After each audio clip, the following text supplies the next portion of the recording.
The first time I saw him, I thought I was losing my mind. It was late at night. My apartment was silent. And then, just for a second, I saw it. A reflection.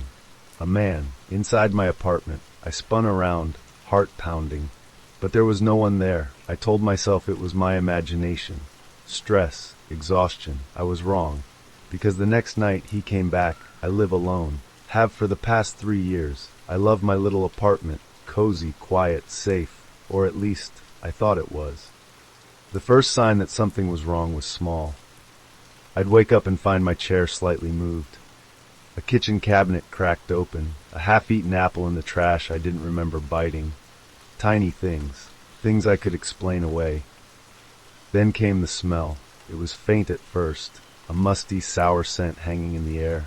I scrubbed the floors, took out the trash, lit candles. Nothing helped. At night it was worse. Almost like breath. Like someone was breathing just over my shoulder. That night, I was brushing my teeth, my mind foggy with exhaustion. I looked up, and my blood turned to ice. In the reflection of my bedroom window stood a man, inside my apartment. Still, staring. I gasped, spun around, my heart hammering. But the room was empty. I tore through the apartment, checking closets, under the bed, behind the shower curtain. Nothing, but I knew what I saw. I barely slept that night, lights on, every sound making my skin crawl. The next morning, I bought a security camera, just a cheap one. Motion activated, night vision. I set it up in my living room, pointing toward my bedroom door, just in case. I told myself it was paranoia, that I'd watch the footage in the morning, see nothing, and laugh at myself. But when I woke up, the camera had recorded something. With shaking hands, I opened the video file. At first, nothing, just me, fast asleep. Then, movement. A ceiling vent in the corner slid open, and a pair of hands emerged. And then, a man crawled out. Slow, careful, moving on all fours like a spider. He dropped silently to the floor and stood over my bed, watching me, breathing. For hours, I ran. I didn't stop to grab anything. I bolted out the door, out of the building, into the freezing night. I called the police. They found the attic crawl space. Inside, a filthy mattress, rotting food, a pile of my clothes. He had been living there for months. They never found him. He was just gone. But sometimes late at night I wake up and I feel it. That same smell, that same breath on my skin, and I wonder, is he still watching? So tell me, when was the last time you checked your attic?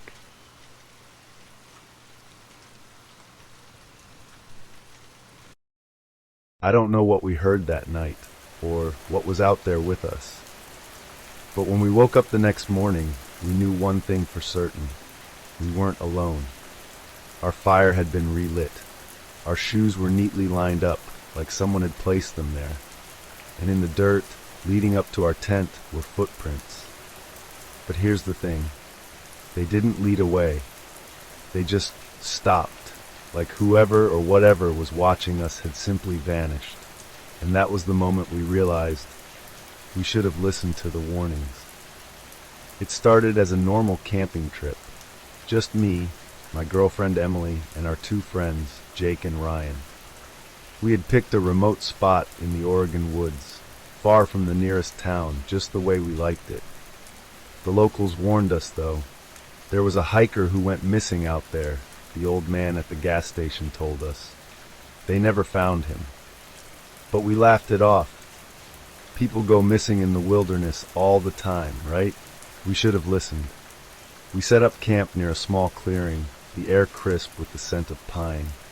As night fell, we gathered around the fire, roasting marshmallows. Ryan, always the skeptic, brought up the missing hiker legend again. "You guys really believe that crap?" he scoffed. "Come on, it's just a scary story." Emily wasn't so sure. "I heard something weird earlier," she admitted, "like footsteps in the trees." Jake and I brushed it off. Probably just an animal.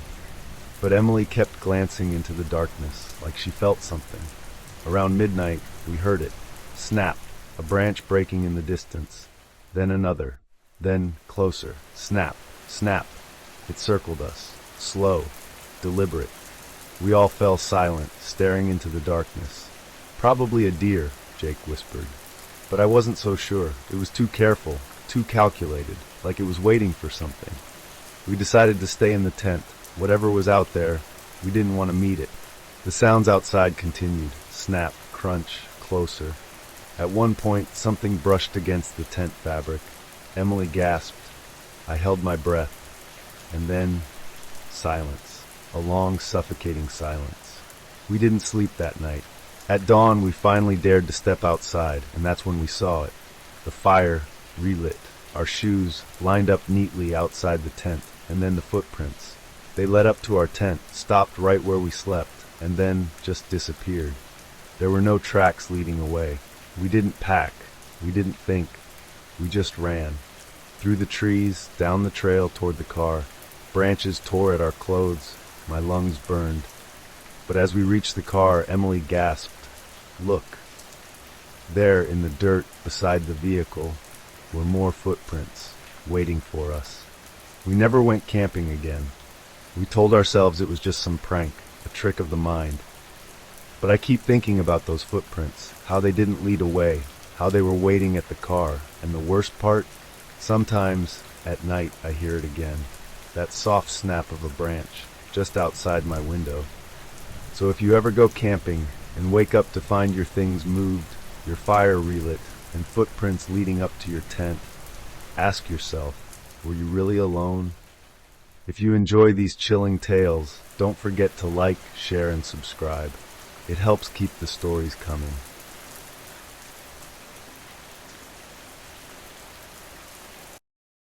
She was there. I saw her. When I came back to our dorm last night, my roommate was already in bed, her back turned to me. But this morning, she was gone. Then I checked my email. We regret to inform you that your roommate, Emily Carter, passed away last night at 10:47 p.m. I turned to her bed. It was made, untouched, like no one had ever been there at all. So who did I see? It was just past midnight when I got back to my dorm. My shift at the library had run late, and the walk back through the empty campus had been unsettlingly quiet.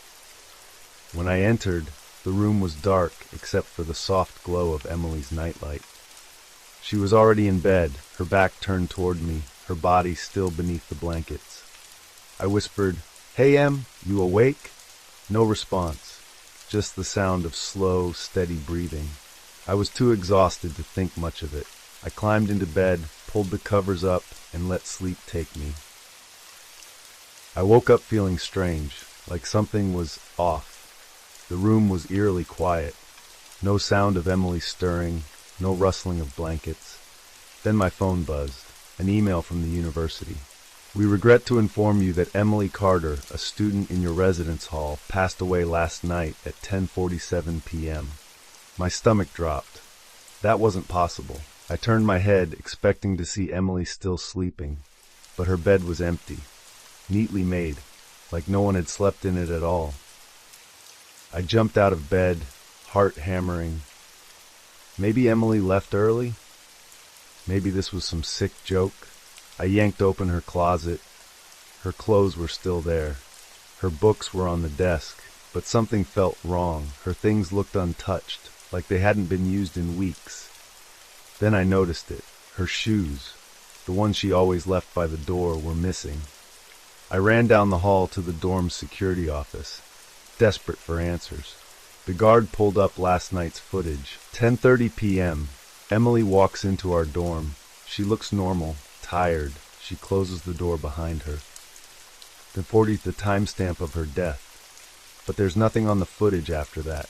No one leaving, no movement, like she just vanished. Back in my dorm, I splashed cold water on my face. Maybe I was imagining things. Maybe I was in shock. Then I saw it, a message on the fogged-up bathroom mirror. "Don't look under the bed." The words weren't mine, and I was the only one in the room. I didn't want to, but I had to. I dropped to my knees, heart hammering, and lifted the edge of Emily's bedspread. At first, I saw nothing, just darkness. Then, something moved. A shape, a face. Emily. her mouth open in a silent scream, her wide, glassy eyes locked onto mine. Then she was gone. I scrambled back, heart pounding. Emily was never in bed last night. She was never in the room at all. And yet, I swear I heard her breathing. I swear I saw her. And somewhere, even now, I think she's still here. Watching, waiting. If you wake up in the middle of the night and hear your roommate breathing, are you sure they're really there?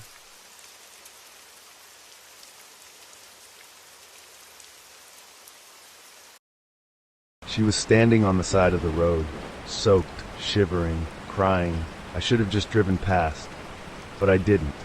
I pulled over, rolled down my window, and she whispered two words that still haunt me. Don't go home. Then she was gone. The next morning, police found a body in my apartment. It wasn't mine.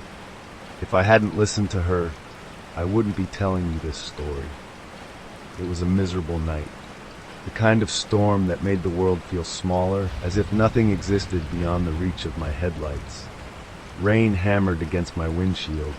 Thunder rolled through the sky like distant growls of something waking up. The road was deserted. Just me and the storm. That's when I saw her. A figure on the side of the road, barely visible through the downpour. A woman, drenched, trembling, her long hair clinging to her face. She wasn't waving for help. She wasn't moving at all. Just standing there, head slightly bowed, crying. I don't know why I stopped. Something in me just froze. I rolled down my window, rain blowing in, cold and sharp. "Hey, are you okay?" I asked. She turned slowly, her eyes wide, hollow, locked onto mine. Then she whispered, almost too quiet to hear, "Don't go home." A blink, a gust of wind. She was gone. I slammed the window shut. My hands were shaking. I didn't think. I just drove, faster than I should have, my heart hammering. Every shadow on the road felt wrong.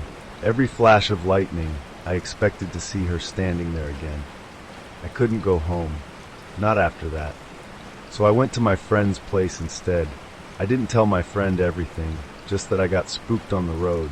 He laughed it off, handed me a beer, and told me to crash on the couch. But I couldn't sleep. Every time I closed my eyes, I saw her, standing in the rain, whispering those words. Don't go home. Morning came. The storm had passed, but the unease remained.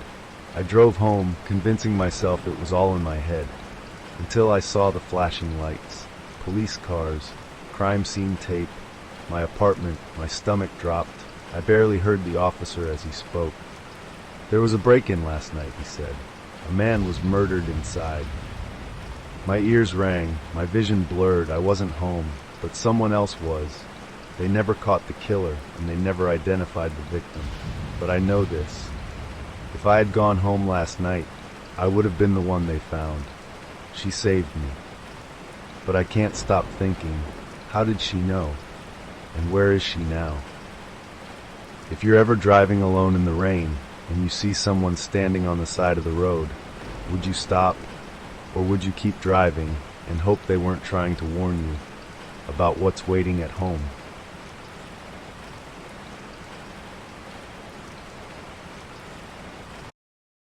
I should have never climbed it. The moment I reached the top, the world changed. The wind stopped, the birds went silent, the air felt too heavy, too still. Then, behind me, something whispered, "Get down, now." I didn't wait to find out why. I scrambled down, heart pounding, my breath ragged. When I turned back, the staircase was gone. But I swear to you, I know it was there. I love hiking alone. There's something about being deep in the wilderness that makes you feel free. That day I was exploring a remote trail I had never been on before. It wasn't marked on any map, just a faint path cutting through the dense forest. The deeper I went, the quieter the world became. No distant cars, no voices, just the crunch of my boots on the forest floor. Then I saw it, a clearing, perfectly circular, as if something had carved it out of the forest. And in the center, a staircase. No walls, no foundation, just an old wooden staircase standing there, untouched by time. It looked like it had been ripped from an abandoned house and placed here in the middle of nowhere. No reason, no explanation.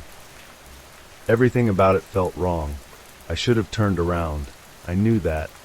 But something about it pulled me in. I reached out and ran my fingers along the railing. The wood was cold, too cold, like it had been sitting in a freezer. And then I noticed the forest around me had gone completely silent. No birds, no insects, nothing. I put my foot on the first step. Nothing happened, so against my better judgment, I climbed higher. With each step, my body felt heavier, like something was pushing against me. And when I reached the top, the whole world stopped. No wind, no sound, no anything. I felt weightless, like I was somewhere else. Then just behind me, a voice, soft, urgent, right against my ear. Get down now. I didn't think. I jumped down the stairs, nearly tumbling over myself. The second my feet hit the ground, a rush of noise exploded around me. Birds, wind, rustling leaves, like the world had been holding its breath and just exhaled. I spun around. The staircase was gone. I ran. I didn't stop. When I finally made it back to my car, I slammed the door shut and locked it. My hands were shaking. But as I sat there trying to catch my breath, I looked at my reflection in the rearview mirror, and there was something behind me. Not a person. Not an animal, just a shadow, a shape that shouldn't be there. Then it vanished. I never told anyone. I don't hike alone anymore. But sometimes in my dreams, I see it. That staircase, standing there, waiting. And I swear, every time I see it, it's a little closer. So tell me, if you ever find a staircase in the woods, would you climb it?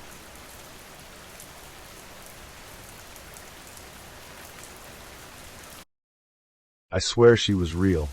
She was in my back seat. I heard her voice. But when I turned around, she was gone. No sound, no open door, nothing. And the place she told me to turn, it was a cemetery. I quit driving that night, but I still check my mirror, because sometimes I think I see her there, watching me, waiting. It was a slow night, almost no rides, just me, my car, and the glow of streetlights stretching down empty roads. Driving a rideshare at night isn't glamorous, but it pays the bills. And honestly, I like the quiet. But that night, the quiet felt different. Wrong. Just when I was about to call it a night, my phone buzzed. A new ride request. The pickup spot, an empty street near the edge of town. No houses, no businesses, just darkness. I hesitated, but accepted. I pulled up to the location. No one was there, just an empty sidewalk. I was about to cancel when I saw her. She stepped out of the shadows, dressed in a pale gray dress. Her hair hung long and dark over her face. No purse, no phone, just standing there, waiting. She slid into the back seat without a word. "Where to?" I asked. She didn't answer. The air inside the car felt heavy, too still. Finally she whispered, "Just drive." The silence was suffocating. The only sound was the tires on the road. Then finally she spoke again, soft, barely audible. "Turn here." I glanced up at the mirror, and my blood turned to ice. Her eyes, they were black. No whites, no pupils, just endless hollow darkness. I slammed the brakes. My heart pounded. I twisted around in my seat, expecting her to be right there. But she was gone. The back seat was empty. No door had opened, no sound, just emptiness. My hands were shaking as I grabbed my phone. I checked the map, the location she had told me to turn into. It was a cemetery. I looked up from my phone, and right outside my window she was standing there. I floored it, drove until the city lights swallowed me up. I never told anyone. But sometimes, when I drive at night, I feel it again, that heaviness in the air, that silence. And when I check my rearview mirror, for a split second, I see her, watching. If you ever pick up a late-night passenger, and they whisper, "Turn here," don't.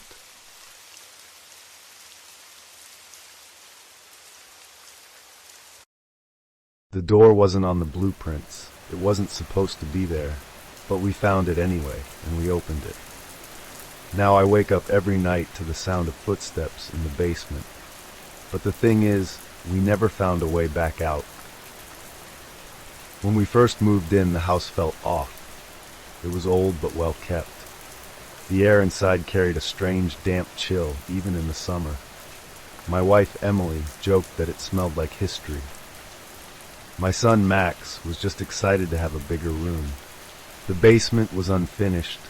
Cold concrete walls, a single flickering light bulb, and a heavy iron door at the back. That door wasn't in the blueprints. At first, we ignored it. But every time I went down to do laundry, I swore I heard something behind it. A soft scratching. One night, curiosity got the better of me. I pressed my ear against the metal, and something knocked back. That was the moment I should have sealed the basement shut and never gone back. Instead, I grabbed a crowbar. With every hit, the lock groaned, the metal twisting.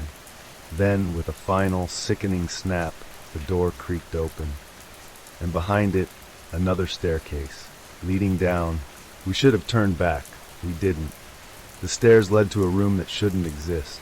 It was small, cramped, concrete walls lined with deep gouges. In the center sat a single, rotting wooden chair and an old tape recorder. There were no wires, no outlets, just the recorder, and it was already playing. The voice on the tape was hoarse, desperate. "If you're hearing this," it whispered, "it's too late." I felt Emily grab my arm. Max whimpered. The air grew heavier. Then we heard footsteps above us, but we were the only ones home. The footsteps were slow, deliberate, a heavy thud against the wooden floor above, then another and another. It moved toward the basement door, stopped. Then the basement door creaked open. We ran. I grabbed Max, pulled Emily's hand, and sprinted up the stairs. But as we reached the top, the basement door slammed shut and the light went out. The house was silent. The moment the lights flickered back on, we were outside, standing in the yard. The house, empty, abandoned, as if we had never lived there at all. And in the basement window, a shadow moved. We left that night, but I still hear footsteps in every house I move to, in every basement I stand above. Something is always there, waiting. If your house has a basement, are you sure it ends where it's supposed to?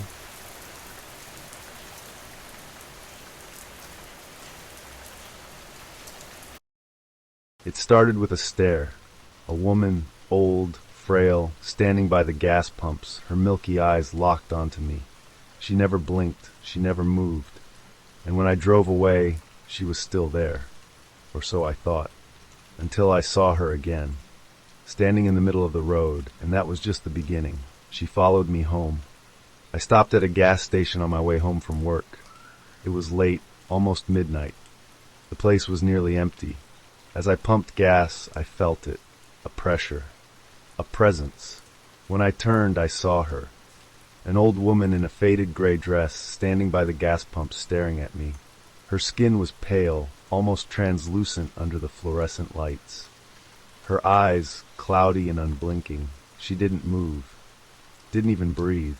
She just watched me. I tried to ignore her. Swiped my card, finished fueling, got in my car. As I pulled out, I glanced in the rearview mirror. She was still watching, not moving, not blinking, just standing there. I shook it off and drove away. But a mile down the road, my breath caught in my throat. Because there, standing in the middle of the road, was the same woman. My heart pounded. I swerved, nearly crashing into the ditch. By the time I looked back, she was gone. I floored it, speeding all the way home. I locked my doors, checked my windows, and tried to convince myself it was my imagination. But then I saw her again. I saw her reflection first. In the glass of my kitchen window, she was standing in my backyard. Closer. I spun around. Nothing. I checked again, and this time she was at the back door. I shut the blinds, turned on every light in the house. I did not sleep. Every time I checked a window, a mirror, a screen, she was there. Closer. Watching, waiting, but she never moved, never spoke. She just stood there. At dawn, she was gone. No trace of her. I let out a shaky breath, half laughing, half crying. Maybe I imagined it. Maybe it was all some kind of nightmare. Then I checked my security cameras.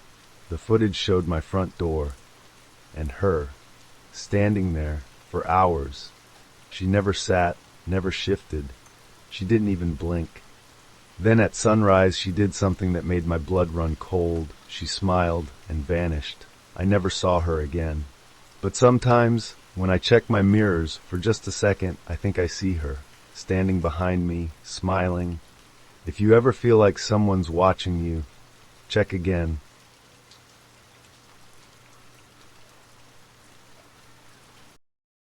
The first time I saw it, it was standing at the back of my yard, a tall, dark silhouette against the storm, unmoving, watching. Lightning flashed. It was closer. Another flash, closer still. By the fourth strike, it was at my window. I screamed, I turned on the lights, and it was gone, or so I thought, because the next morning I found muddy footprints leading up to my window, but none leading away. And that's when I knew it was still here. It had been raining all evening, thick, heavy drops drumming against the roof. The wind howled through the trees. Every few minutes, thunder shook the house. I was alone. My husband was on a business trip. It was just me and our dog, Max, curled up at my feet. Outside, the world was a blur of dark rain and swaying shadows. I should have felt safe inside. But something felt wrong. A low growl rumbled from Max's throat. His ears perked up, eyes locked on the window. I followed his gaze and felt my blood run cold. At the very edge of the backyard, just beyond the fence, something was standing there. A dark figure, tall, motionless. It had no features, no details, just a shadowy outline against the rain. Lightning flashed. For the briefest moment, I swore I saw it tilt its head. I blinked. My breath caught in my throat. Thunder rumbled. Another flash of lightning, and the figure was closer. No footsteps, no sound, just closer. My fingers dug into the armrest. My heart pounded in my ears. Max whimpered. He pressed against me, trembling. Another flash. It was halfway across the yard. My breathing turned shallow. I wanted to move, to run, to hide, but I couldn't. The storm crashed overhead. Lightning split the sky, and the figure was at my window, right outside. No face, no eyes, but I felt it staring at me. My scream tore through the room. I scrambled backward, my hands slammed against the light switch. The room flooded with brightness, and just like that, it was gone. No shadow, no sign, only the rain. I let out a shaking breath, trying to convince myself it was all in my head. I was wrong. The next morning I forced myself to check outside. The yard was muddy from the storm, and that's when I saw them. Footprints, leading up to my window, but none leading away. My knees nearly gave out, because that meant it never left. I never saw the shadow again. But at night when it rains, I keep my curtains shut, because sometimes when lightning flashes, I swear I see something move, just for a second, just at the edge of the glass, waiting, watching. So, the next time it storms and lightning flashes outside your window, take a closer look, because something might be looking back.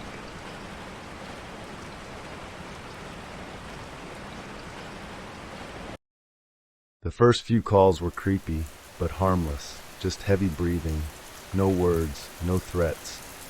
But that night, the night I finally asked, "Who is this?" the voice, it finally spoke. "I'm in the closet." I didn't think. I just ran. When the police arrived, they found something far worse than I ever imagined. It started on a Wednesday night. I was home alone, my parents were out late, and I was half asleep in bed when my phone buzzed. Unknown caller. I hesitated, then answered. Silence. Then slow, deliberate breathing. Not heavy, not frantic, just steady, like whoever was on the other end knew exactly what they were doing. I hung up. The calls didn't stop. The next night it happened again. and the night after that, each time just breathing. Never a word, never a sound beyond that slow, controlled inhale and exhale. I blocked the number, but somehow the calls kept coming. By the fourth night, I was getting paranoid. Every creak in the house made my skin crawl. Every shadow seemed to shift when I wasn't looking. That night, I locked my bedroom door, but I still felt watched. That night, the call came later than usual, almost midnight. I hesitated, then picked up. Silence, breathing. I was so tired of this, so tired of feeling scared. I finally snapped. "Who is this?" I demanded. A pause. Then a voice, whispering. "I'm in the closet." My heart stopped. Then, without thinking, I bolted. I tore through the house, grabbed my keys, and ran outside. My hands shook as I called 911. The dispatcher kept me on the line until the police arrived. When they went inside, the closet door was open. The police searched my room and found something I never expected. Behind the closet's back wall, there was a hidden passage, and inside, a small, dust-covered chair, facing a peephole. The hole looked directly into my bedroom. Someone had been watching me. The passage didn't end in my room. It led to the house next door.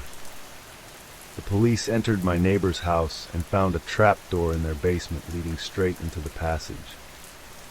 And the worst part, the neighbor had moved out 6 months ago. So who had been living there? The police never found anyone. The passage had food wrappers, a sleeping bag, and a pile of old clothes. But no one was there. Whoever had been watching me, living in my walls, calling me at night, they were gone. But sometimes, late at night, I still hear my phone ring, unknown caller, and I never pick up. So tell me, when your phone rings in the middle of the night, will you answer?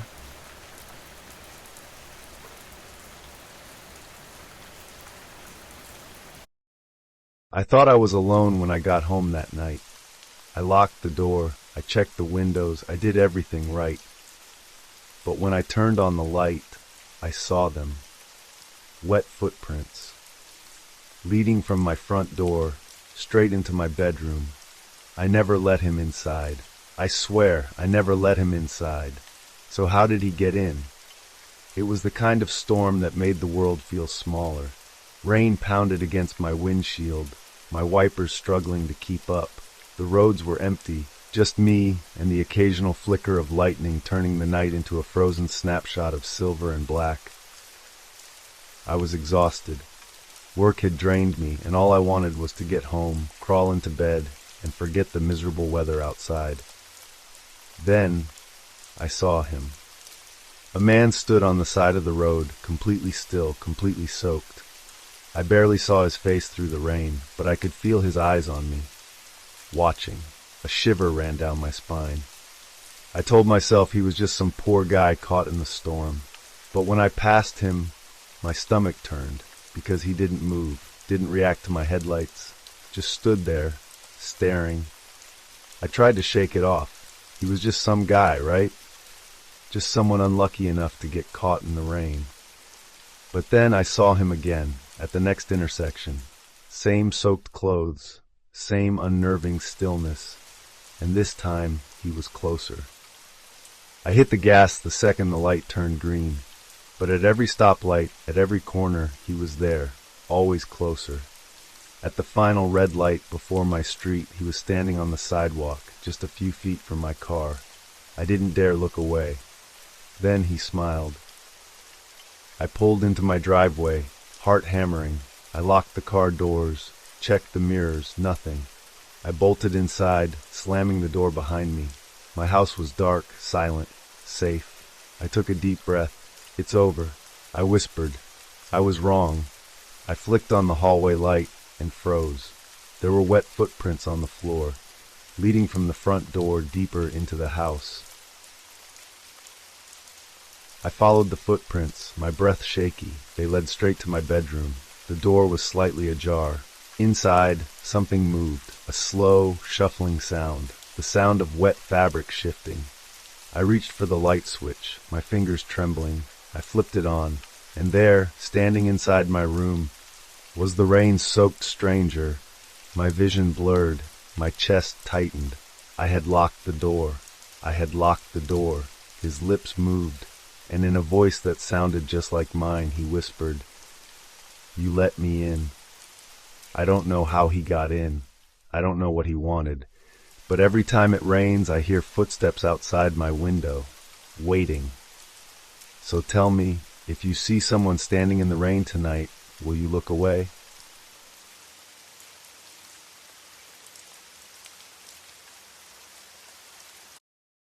I thought I was alone. The storm raged outside, the wind howled, and the rain slammed against the cabin. But somewhere in the downpour I heard it, a voice, whispering my name.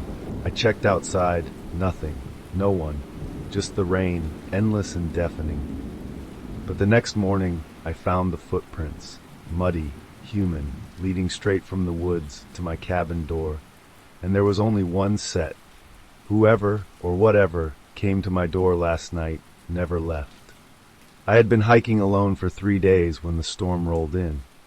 The sky turned black, the wind howled through the trees, and I knew I wouldn't make it back to camp before the downpour hit. That's when I saw it, a small abandoned cabin nestled between the trees. I had no choice. I ran for shelter. Inside, the air was thick with dust and the smell of damp wood. The cabin was empty, just a rickety wooden chair, a stone fireplace, and a broken table. The storm hit hard. Rain pounded against the roof like thousands of tiny fists. The wind screamed through the cracks in the walls, but at least I was safe, or so I thought. I was settling in when I heard it, a whisper, faint, distant. It was hard to hear over the storm, but I swore it was a voice, calling my name. I held my breath, listening. Then it came again, closer this time, whispering, right outside the cabin. I grabbed my flashlight and edged toward the door. My heart hammered in my chest. I swung the door open. The wind nearly ripped it from my hands. Rain poured in like a flood. But out there, in the darkness, there was nothing, no one, just the storm. But the feeling didn't leave me. I knew I wasn't alone. I locked the door, sat by the fireplace, and tried to convince myself I was imagining things. Then I heard it, a slow scraping sound. It came from the window, like fingernails dragging across the glass. I didn't want to look, but I had to. I turned away from the window, every nerve in my body screaming. And then, right behind me, in the cabin, a whisper. Closer than before, soft, cold, right against my ear. It whispered my name. I didn't sleep. I sat in the corner, flashlight clutched in my hands, waiting for dawn. The whispers came and went, always faint, always calling my name. By morning they stopped. The storm had passed, but then I saw them, the footprints. I followed the footprints to the tree line, my heart pounding, and there, at the edge of the woods, stood a figure, still, motionless, watching me. I blinked, and it was gone, but I know what I heard, what I saw. Something called my name that night, and I have a terrible feeling it's still out there, waiting. If you ever find yourself alone in the woods and a storm rolls in, and through the rain you hear a whisper calling your name, don't answer, because whatever's out there is waiting for you to listen.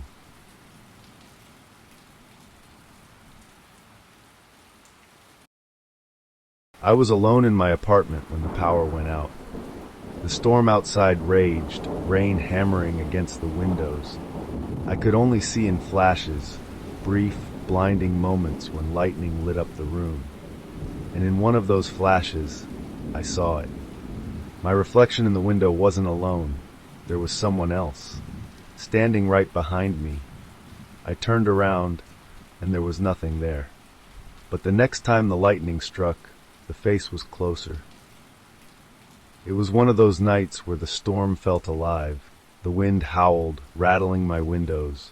Rain lashed against the glass in chaotic streaks. I was curled up on my couch, sipping tea, pretending the storm didn't bother me. But the apartment felt different. like something unseen had slithered in with the storm. I glanced at the window absent-mindedly, watching the rain distort the city lights outside. That's when I saw it, a flicker of movement. Not outside, but in the reflection, like someone had just stepped out of view. I told myself it was just my imagination. A trick of the light. The storm was playing with my nerves, but then I saw it again. This time it didn't vanish right away. A shape, tall, standing still. Then everything went black. The hum of the refrigerator, the glow of my lamps, gone. I sat frozen, heart hammering. Outside, the storm raged on, wind howling like something trying to get in. Then lightning flashed, and the face in the window was closer. I grabbed my phone, fumbling with shaky fingers to turn on the flashlight. That's when I heard it. A soft creak. Not from the window, from behind me. I didn't want to turn around. Every instinct told me not to, but I had to. Slowly I turned my phone's light toward the room. The beam cut through the dark and landed on nothing. The room was empty, but in the next flash of lightning, the face was in the window again, closer, smiling. I wasn't staying. I grabbed my keys and ran to the door, only to find it locked. Not just locked, bolted. From the outside. The next flash of lightning filled the room, and that's when I saw it, not in the window's reflection, but right in front of me. The face, it was real, and it was laughing. I don't remember what happened next.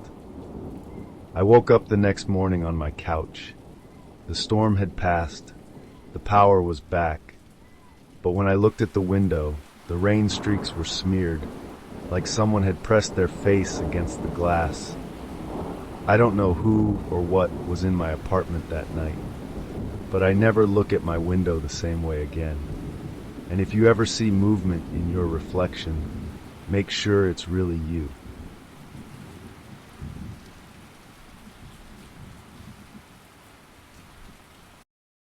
The first time I heard it, I thought I was dreaming.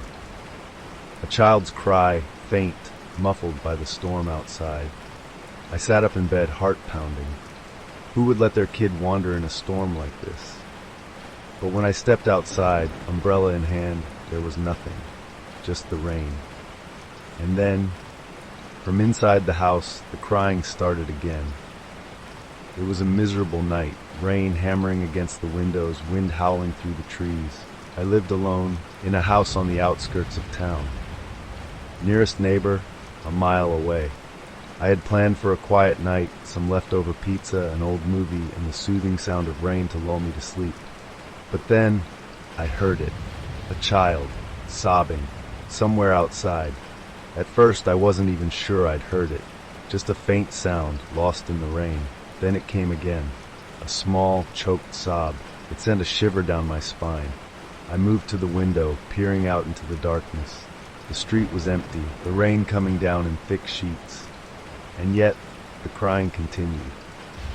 I grabbed an umbrella and stepped outside. The wind lashed at me, cold rain soaking through my clothes almost instantly. I called out, "Hello? Is someone out here?" No response, only the endless sound of rain hitting the ground. I stood there, shivering, scanning the empty street, the shadows between the trees. The crying had stopped. I lingered outside for a moment longer, my heartbeat steady but tense. Maybe I imagined it. Maybe it was just the wind. Then, from inside my house, the crying started again. I froze. A bolt of cold terror ran through me. That sound, it was coming from my living room. I stepped inside, every nerve in my body on edge. The crying was louder now. It was coming from the corner of the living room. I moved slowly, my breath shallow. Then I saw it. The rocking chair was moving, back and forth, and in its seat, nothing. I backed away, my chest tight with fear. Then the TV flicked on, static, loud, angry static, and in the static a shape began to form, a shadow, small, human-like. It stood there, head tilted, watching me. The crying had stopped. A voice, small, fragile, whispered from the static, "Let me in." My blood ran cold. Then the TV shut off. Darkness, silence. For a long time I didn't move. I don't know how long I stood there, paralyzed by fear. Then, knock, knock, knock, the front door. I turned, heart slamming against my ribs, and just beyond the frosted glass of the door was the outline of a small figure, standing in the rain, waiting. I never opened the door. I never looked outside again. But sometimes, on stormy nights, I still hear it, the crying, and I wonder, what would have happened if I had let it in?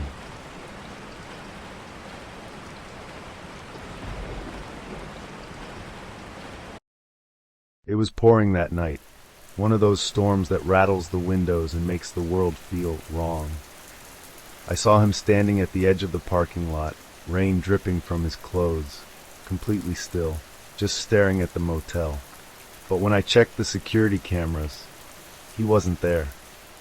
I had worked the night shift at the Riverside Motel for 6 months. It wasn't a great job, but it was easy. Hardly anyone checked in that late. The place was old. Flickering lights, stained carpets, walls that creaked like they were alive. Most nights, I just sat in the office, watching the security monitors, waiting for my shift to end. But that night, something felt different. The rain had picked up, hammering against the windows. I glanced up from my phone, and that's when I saw him. A man, standing at the far end of the parking lot, just beyond the reach of the streetlights. He wasn't moving. He wasn't even trying to find shelter. He just stood there, rain pouring down his face, staring at the building. I felt a chill crawl down my spine. Something about him wasn't right. I turned to the security monitors to get a closer look. Nothing. The cameras showed an empty parking lot. I glanced back out the window.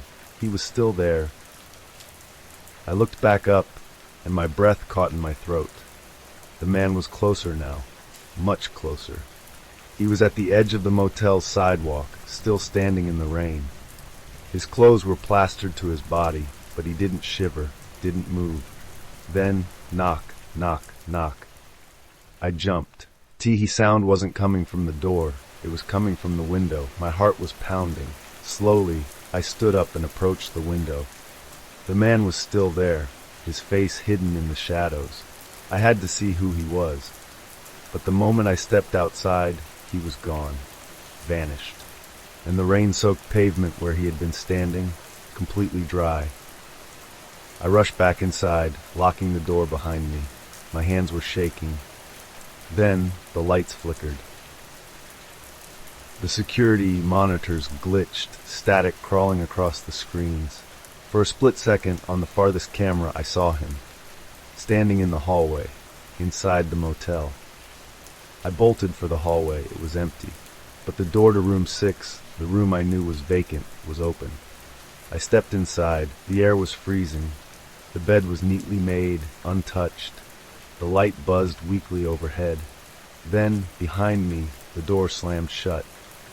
I don't remember how I got out of that room. I must have blacked out, because when I came to, I was in my car, parked down the road, rain still pounding against the windshield. The motel was barely visible through the storm. But standing in the parking lot, exactly where he had been before, was the watcher. I never went back. Never clocked out, just drove and never stopped. But sometimes on stormy nights, I see him, standing at the edge of the road, waiting, watching. If you ever see someone standing in the rain, motionless, just staring, do yourself a favor, don't look away.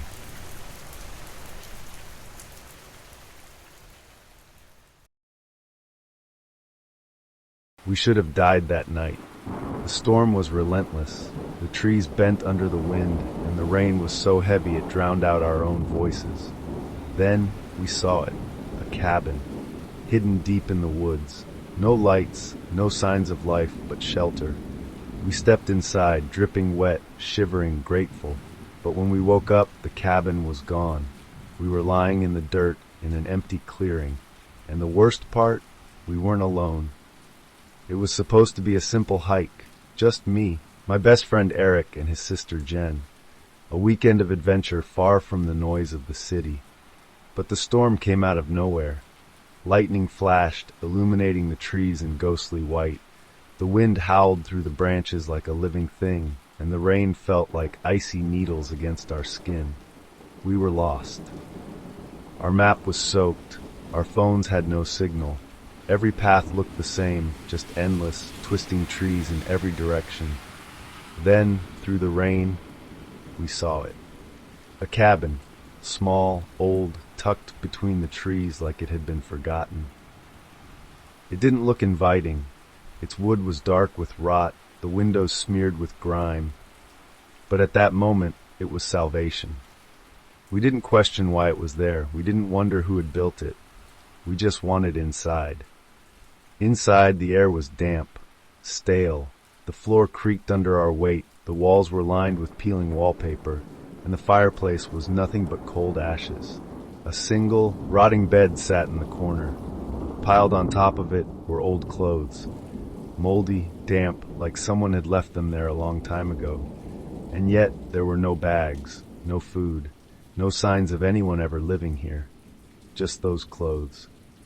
We huddled together, trying to dry off, but none of us could sleep. Something about the cabin felt wrong.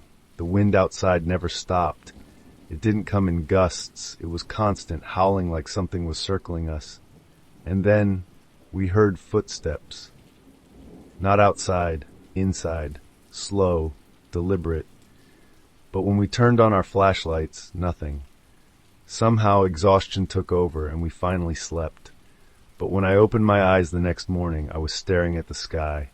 I sat up, my body stiff, covered in dirt, and around me, there was no cabin, just trees, endless trees, and beneath us, where the floor should have been, just an empty patch of flattened earth. Eric was the first to speak. "Where's the cabin?" Jen shook her head violently. No, we were inside it. I remember the walls, the bed. Then we saw the footprints, leading away from where the cabin should have been. They weren't ours. We didn't wait. We ran. Branches tore at our clothes, the forest closing in around us. The deeper we went, the more it felt like the trees were pressing closer. Then, just before we broke free of the woods, I turned back. And in the distance, standing at the edge of the trees, was a figure, tall, still, watching. I couldn't see its face, but I felt its gaze. We never spoke of it again. We told ourselves it was a dream, a trick of exhaustion. But sometimes, when I walk alone at night, I get that same feeling. Like something is watching, waiting, like the cabin still exists somewhere, waiting for someone else to find it. If you ever get lost in the woods, and you find a cabin that shouldn't be there, don't go inside.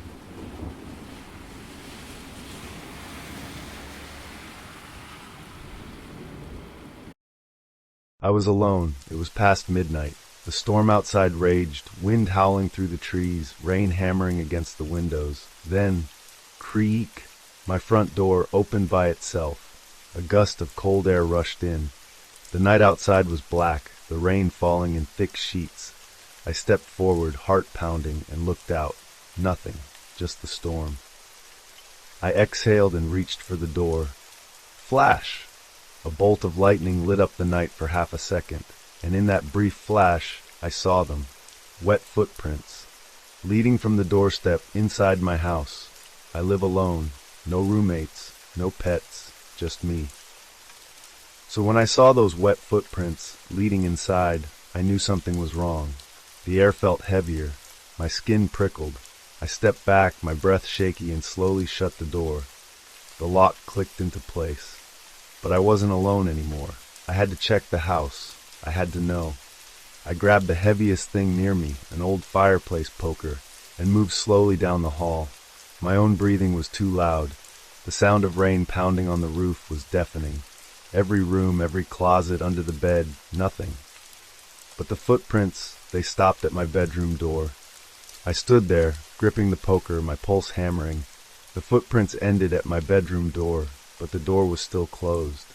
Then I heard it, a whisper, faint, just on the other side of the door. Not words, just a breath, ragged, wheezing. Something was waiting for me inside. I had two choices, run or open the door. I had to see. I forced the door open with a trembling hand, and nothing. My bedroom was empty. The wet footprints stopped at the center of the room, like whoever left them had vanished into thin air. I let out a shaky breath. Maybe I imagined the whisper. Maybe I was just scaring myself. I turned to leave. Creak! My closet door opened by itself. I couldn't move. The closet was open, but inside there was no light, no shapes, no clothes, just blackness.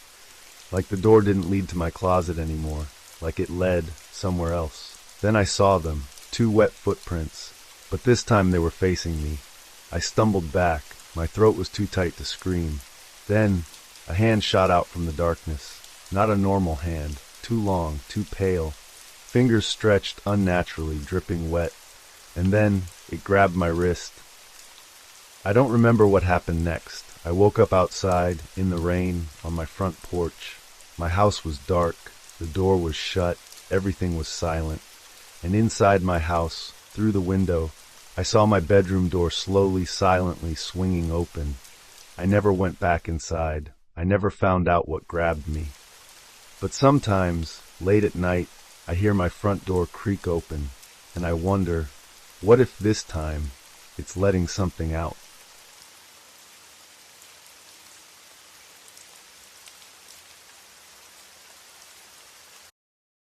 Have you ever felt something watching you? Felt its presence in the rain, in the dark, just outside your vision? I used to think shadows were harmless, just tricks of the light. But that night, the night I walked home in the rain, I learned the truth. Some shadows don't stay still. Some chase you. It had been raining all evening.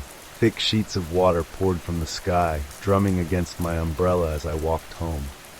The streets were empty, save for the flickering glow of old streetlights reflecting off the wet pavement. I remember thinking how quiet everything felt, aside from the rain. No cars, no voices, just me. Then I saw it, a shadow. It stood beneath a streetlight at the far end of the sidewalk, tall, unmoving, its edges blurry in the downpour. No umbrella, no movement, just standing there. I slowed down, gripping my umbrella tighter. Maybe it was just a trick of the light, a reflection. But as I stood there, watching, it didn't move, not an inch. A normal person would have shifted their weight, looked at their phone, done something. But this thing, it was perfectly still. I felt a chill crawl up my spine, one that had nothing to do with the rain. I told myself, just my imagination. I took a deep breath and forced myself to look away. And then, footsteps, wet, slapping against the pavement, running toward me. I spun back around, but the figure hadn't moved. I turned and ran. My heart pounded. My breath came in sharp gasps. The rain pelted my face as I sprinted, my shoes slipping on the slick pavement. But the footsteps, they followed, fast, too fast, like something was right behind me, something I couldn't see. I darted into an alley, pressing myself against the cold brick wall. My chest heaved. My hands trembled. The footsteps stopped. I strained my ears, barely breathing. Silence. Just the rain, just the sound of water dripping from rooftops. Had I imagined it? I exhaled shakily and stepped forward. And then I saw it. At the mouth of the alley, just beyond the rain, the shadow stood there. Closer now. It hadn't run, it hadn't moved, but it was closer. I felt my stomach drop. I ran, again, through back streets, across empty intersections, running until my lungs burned. I didn't dare look back. I just ran. I made it home. I locked the doors. I collapsed onto the floor, shaking, and for a while, nothing happened.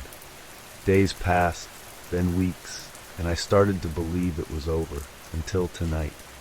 Just a few minutes ago, I looked outside my window, and there, beneath the streetlight across the road, it's standing there, waiting, watching. I don't know what it wants, but I know this, it followed me home. So if you ever walk alone in the rain and you see a shadow that shouldn't be there, whatever you do, don't look away.